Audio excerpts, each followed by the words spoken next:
मेरा नाम नीरजा सिंह है और आरसीएम अभियान से जुड़ने से पहले मैं एक हाउस वाइफ थी। और ये जो खूबसूरत सिस्टम है ये मेरे हस्बैंड विपिन कुमार जी ने स्टार्ट करना शुरू किया था। और बहुत उसके साथ कहना पड़ता है कि मेरे हस्बैंड अब इस दुनिया में नहीं है, लेकिन जैसे सर ने बताया कि रॉयल्टी मिलती है, आरसी में रॉयल्टी मिलती है, वही रॉयल्टी मुझे मिल रही है। मेरे हस्बैंड रॉयल्टी तक करके गए थे और वही रॉयल्टी मिल रही है।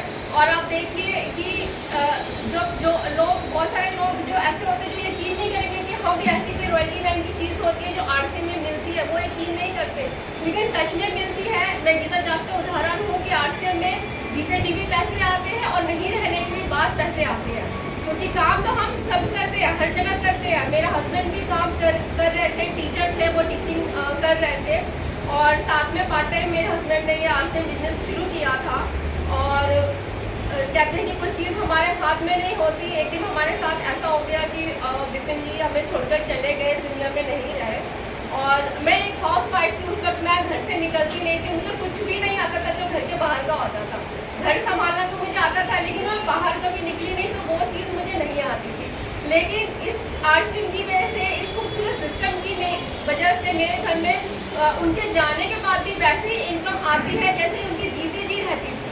नहीं तो आप सोच के देखिए, एक हाउस वाइफ जिसके पास कोई डिग्री नहीं है जॉब करने के लिए, वो अपना घर कैसे चलाएगी, अपने बच्चों को कैसे पालेगी। तो आरसीएम करने का सबसे बड़ा रीज़न यही है कि आरसीएम में हमें सिक्योरिटी मिलती है जो कोई भी काम, कोई भी जॉब, कोई भी बिजनेस आपको नहीं दे सकता, जो जीवन के साथ है और जीवन के बाद है। तो वही चीज़ मुझे मिल रही है। और यहाँ का जो सफ़र रहा, रॉयल्टी तक का मेरे हस्बैंड का सफ़र रहा, वो इतना ईजी नहीं रहा।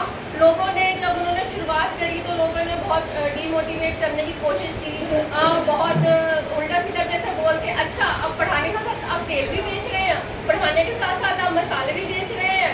तो भाई जब अमिताभ बच्चन जी बेच सकते हैं मसाले और बाकी जो भी बड़े बड़े सेलिब्रिटीज़ है वो छोटी छोटी चीज़ें बेच सकते हैं, तो हम क्यों नहीं बेच सकते। तो मेरे हस्बैंड को बहुत डीमोटिवेट किया लोगों ने, पर मेरे हस्बैंड अपने इरादे के बहुत पक्के थे। उनको किसी की बातों का कभी कोई असर ही नहीं हुआ। उन्होंने इस कान से सुना, दूसरे कान से निकाला। और उनकी जो हिम्मत थी, उनका जो आरसीएम के प्रति पागलपन था, जो जज्बा था आरसीएम के प्रति, उसकी वजह से मैं यहाँ खड़ी हूँ। और आज मेरी फाइनेंशियल कंडीशन बहुत अच्छी है। 50,000 प्लस में मेरी इनकम है। मैं रॉयल्टी पे हूँ, स्टार गोल्ड पे हूँ और 50,000 से ऊपर मेरी इनकम है।